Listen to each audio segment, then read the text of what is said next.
What's up everybody, welcome back to another one of my videos, and in this video we're just going over my league week 6 matchups and week 5 results and our current standings. So last week, week 5, the results are in. I ended up losing to Jose in the first matchup, 5-4. Now a lot of categories were close in this league. Field goal percentage was close. Threes don't look close, but we were he was up by 1 heading into Sunday. He killed me in rebounds, but assists were close, steals were close, and turnovers were close. I gotta say it. He had over 300 additional minutes than I did. His schedule was awesome compared to my shitty schedule, where I had no one playing Tuesday or Thursday outside of waiver wire free agent pickup. So it was a terrible schedule, and the fact that I ended up coming out and almost won this, I almost ended up winning this matchup, and at least I won 4 of the 9 categories. That's huge for me. So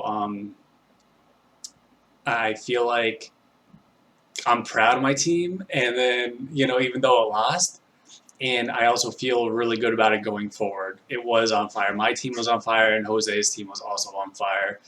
He had a lot of good performances as well throughout the week, and he made some strong pickups throughout the week as well to maintain that 7 to 8 person edge over me throughout the week. Because we came into the week and he had about 8 people. I think it was 7 people heading into the week, more players than I did. And he maintained that edge. And what ended up really killing me was the weekend. Saturday and Sunday, I had Trae Young, Devin Booker, D'Angelo Russell, Porzingis. Just those 4 that come to my mind that missed games. Harrison Barnes missed a game as well. So that was 5 games right there that could have easily changed the steals and the 3-pointers. I would have lost turnovers, but I could actually won by flipping threes and assists had all those guys not sat out. That's how close this matchup was for me. And with Jose, again, had 300 additional minutes, almost a full day's worth of extra players, and I still almost won this, so I feel very confident about my team going forward. All right, so the next matchup we have is Badonkadonk defeated SEEPER. And it looks like, okay, so I don't know why, but they have the same field goal percentage, so I'm not sure why there is a tie there. That will probably get updated, and it will likely go 5-3-1 for Badonkadonk. I'm going to check that after this video. Anyway, threes were very close, down to the final day, obviously. Assists were down to the final day. And turnovers looked like they were down to the final day. So that's 4 categories. Could have gone either way. I think this is a huge win for Mike's team because I believe they were in the basement heading into this matchup. And I actually believe SEEPER was the favorite going into this. SEEPER has a sneaky, scary team. Like, if his team's on, once it gets fully healthy and once he makes a trade, which we'll get into later, I think he's going to have one of the better teams in the league. But for now, huge win for Badonkadonk. If he could keep this up, he'll get over 500 come next week. All right, so next up we have is the Dame Show defeating Team MARC 6-3. Huge win for the Dame Show, as it appears that free throw percentage must have been fun for them to watch, because even though he won by over 4%, they both had high free throw percentages. Threes were not close, but rebounds were very close. Came down probably to the final game, and it probably just came down to that. So it looked like the Dame Show likely had this in the bag heading into the final day. Maybe points were a little bit closer. I'm not sure, as he only won that by, looks like, 45. So again, it looks like Rick managed to beat MARC 6-3 based on stealing away the rebounds as well, which is surprising because I believe just by looking at MARC's team, he has players like Miles Turner and Anthony Davis off the top of my head, but he has stronger bigs than Rick does, so it's kind of surprising that it went this way with the rebounds at least. But big win for the Dame Show. He was in the cellar. Same thing with Badonkadonk, and now he's out of the cellar. He's, I think, third in the odds division, while Mark, huge disappointment for Mark this week, as he could only take away 3 categories, and it looks like he was at 500, so he's below 500 now. So he's gotta build up again, build up his record, build up those wins. Next up we have is St. Clair's Saints defeating Team Best 6-3. So this is a huge win for Adam after getting clobbered the week before. He lost 1-8 to, I don't remember who it was. I think it was SKYLER's team actually.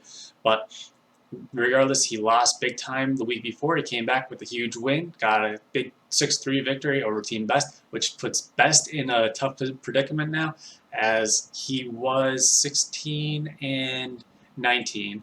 So he was still 3 games under 500 going into the week. And I did feel like he should have been favored going into this matchup, but to only take away 3 categories in this matchup does not bode well for him, as he's now in the basement. He is the basement dweller in the odds division, and oh no, it's still Adam. Yeah, barely. So those two are 4th and 5th. But if had Adam lost, he would have been way down there. But now he has hope. Big one again for Adam. So let's look at the matchup though. So it looks like, let's see. It looks like everything's been taken care of. Assists were close enough to probably have up to the final day, and blocks were right there, and points were right there. So it could have gone either way, as Adam ended up winning assists, blocks, and points. Could have gone either way. Best could have easily won this 6-3 had he picked up maybe, I don't know if he used up all of his waivers. I know he did against me in the week we played prior, but I think if he didn't, that probably would have been his downfall, that he didn't pick up someone to get the 8 extra points or the 2 extra blocks, well, 3 extra blocks, or 8+ points, or the assists were probably a little bit far out there, but maybe he could have worked his free agent pickups to better cater him in the assist category, which he should be better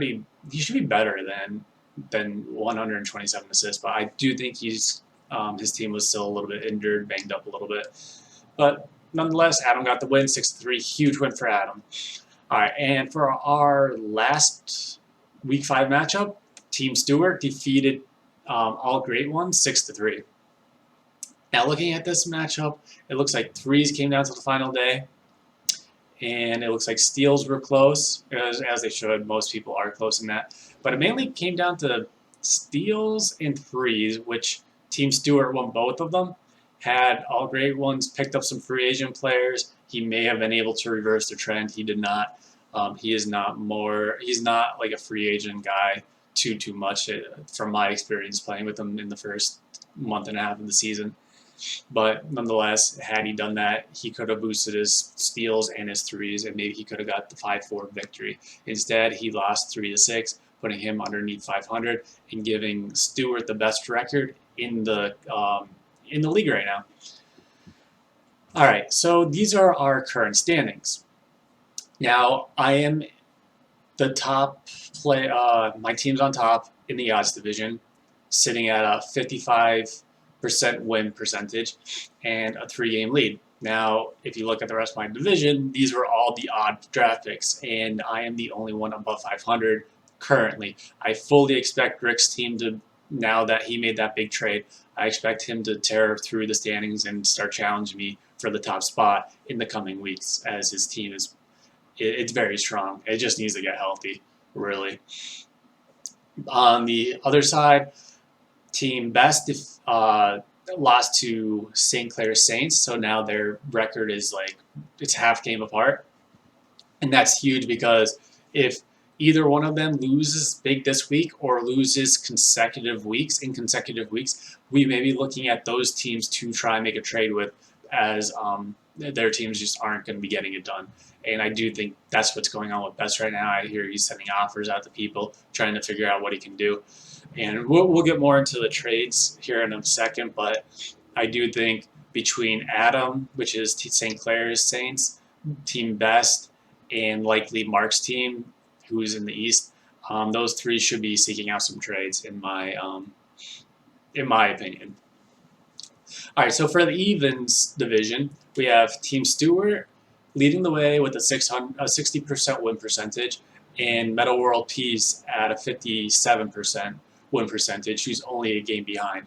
Now, if you guys look, the rest are under 500. So we have a lot of that going on in my league. There's only 3 teams above 500 after 5 weeks. That's crazy. That's so crazy. But the thing is, we have all great ones. The Dame Show, Badonkadonk, and SEEPER's team, they're all below 500, all 4, but they are only down one win. They only have 1 extra loss. So all they need to do is pick up a decent win to be above 500.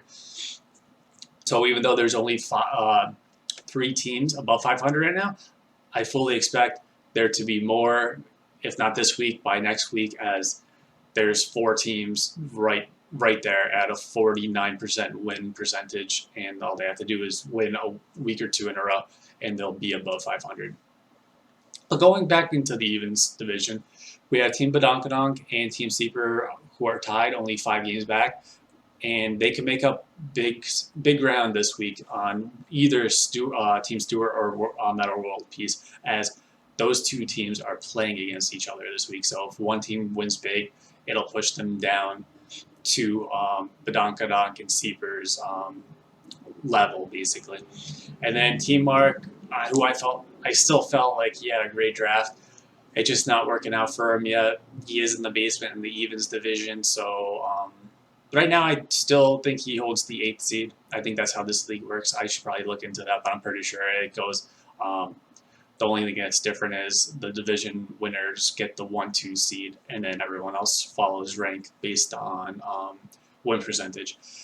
So it looks like as of right now, after these 5 weeks, Team Best and St. Clair Saints are the teams that would be left out of the playoffs right now. So I definitely think if maybe Team MARC doesn't want to make a trade, I know he's not really big into it, but at least Team Best and St. Clair Saints probably should really start considering trying to make some deals.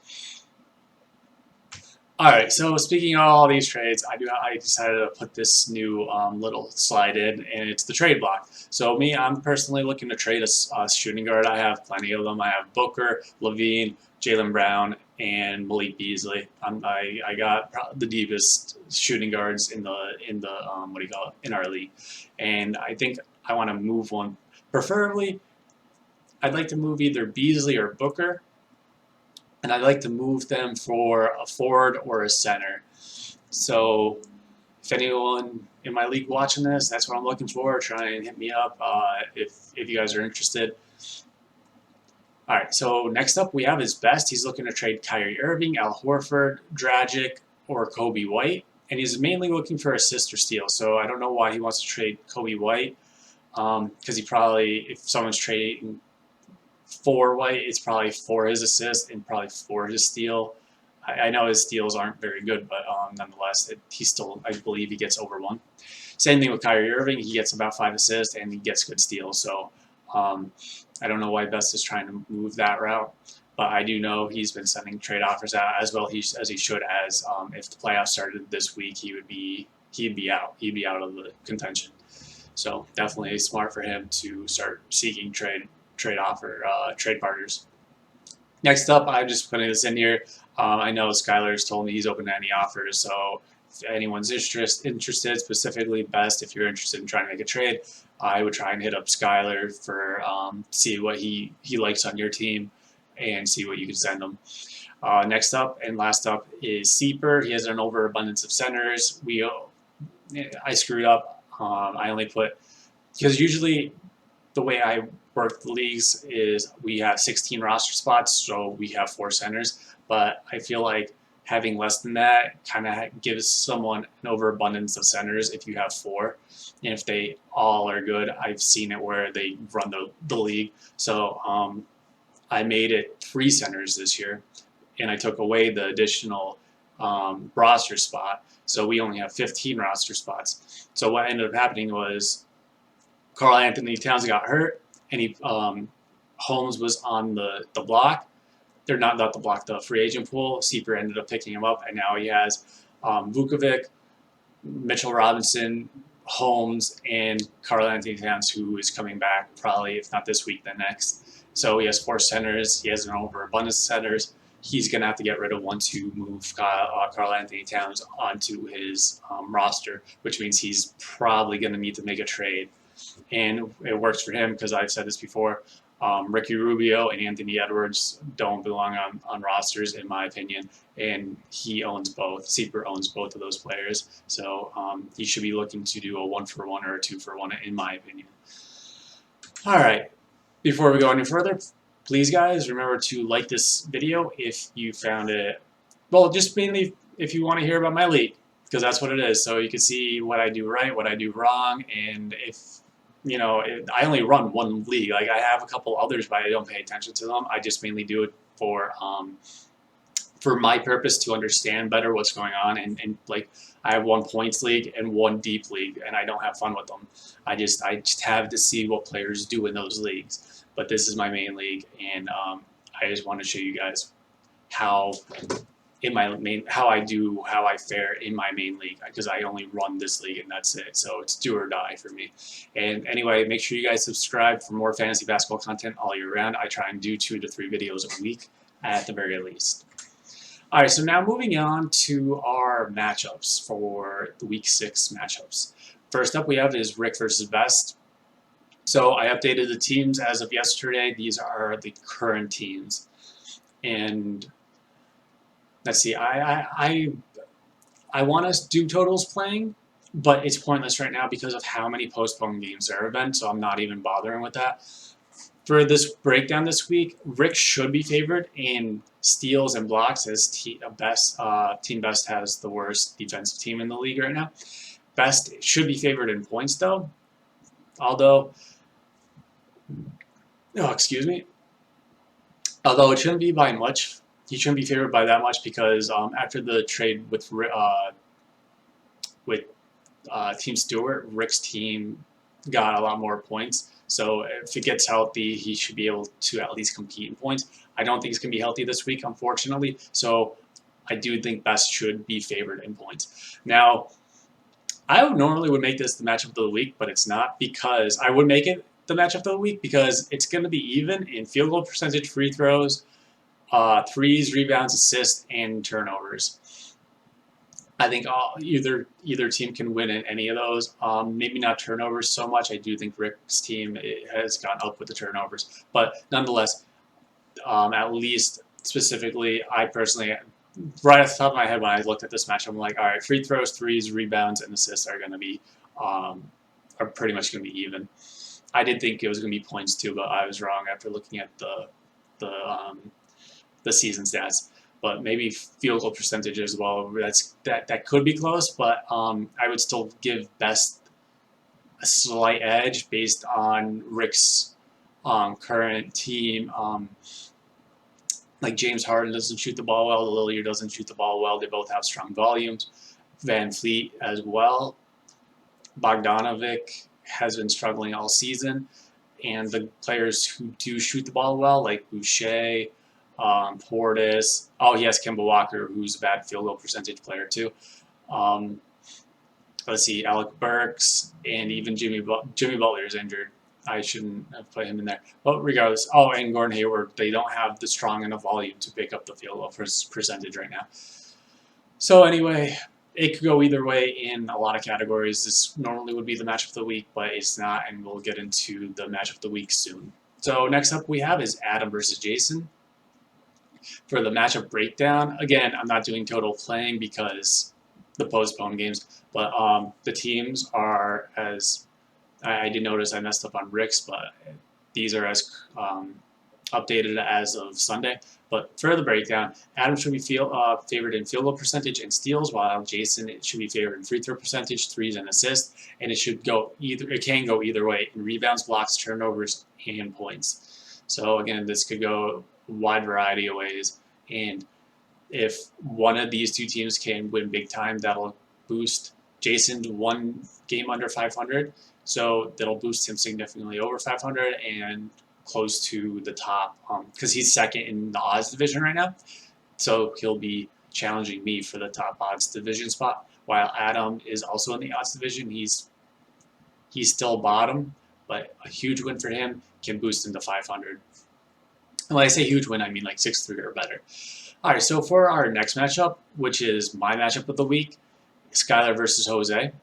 And the reason why this is the matchup of the week is these are two teams going against one another, two of the three teams that are above 500. So if there's a big win either way, if it's not 5-4, if it goes any other way, 6-3 or better, it's going to be a huge win, and it's going to change the landscape of the evens division, because these are two teams that are in the even division. SKYLER has the he's first and Jose second, and it's a game and a half difference. So SKYLER's team comes out strong because Tatum should be back in the game now.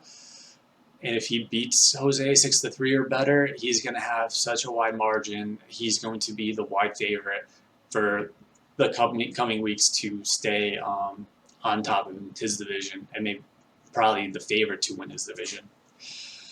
Anyway, moving on to the actual breakdown of this matchup, SKYLER should be favored in free throw percentage, blocks, and points, while Jose should be favored in three-pointers made. Oh, I messed this up. I'm sorry. I messed up the threes. Oh, no, I didn't. I didn't mess this up at all. I knew what I was doing. I just forgot what I was doing. So SKYLER should be favored in free throw percentage, blocks, and points. Even though he made the trade and got rid of a bunch of blocks, the block margin is still very significant, to the point where I still would favor SKYLER. Now, Jose, on the other hand, should be favored in three-pointers.